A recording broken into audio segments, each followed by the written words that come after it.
children under 3, especially toddlers, often have a very negative reputation, those terrible twos. We often think toddlers are unruly, that they're very egotistical, which they are and they need to be for a while. We often think of them as being very difficult to handle, very difficult to discipline.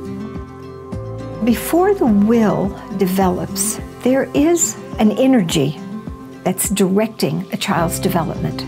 That energy is referred to as the Hормé. The Hормé is sometimes defined as a life force. And it's evident in all living organisms. It's that force that pushes that organism to become what it's supposed to become. Dr. Montessori talked about the idea that we are able to touch the periphery of the child, the exterior of the child, if you will. And there's a center inside that child.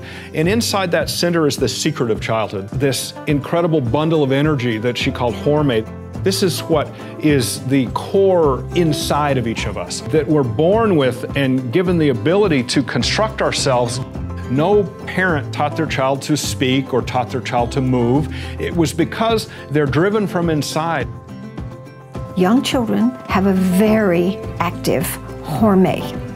So children aren't being disobedient to adults.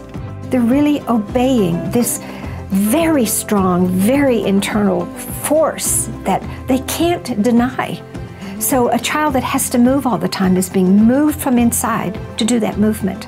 That's the power of this Hормé. Nature knows that's the process and is putting that child on that path of development so that they can stand and free their hands. And then they can explore the environment, and that's when we need to give them materials to manipulate, to develop the control and coordination that happens. The art of working with young children is to try to figure out what it is they're needing to do, they're being pushed to do from this energy, and ask them to do it.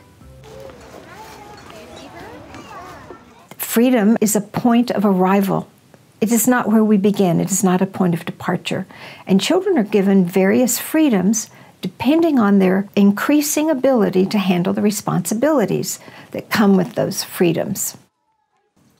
Montessori talked about the development of the will, that as a child's will developed, their ability to make a choice and take responsibility for that choice, it had enormous impact on their ability to function in a social setting with a set of rules, accepting those rules gradually, whether or not they even agreed with them.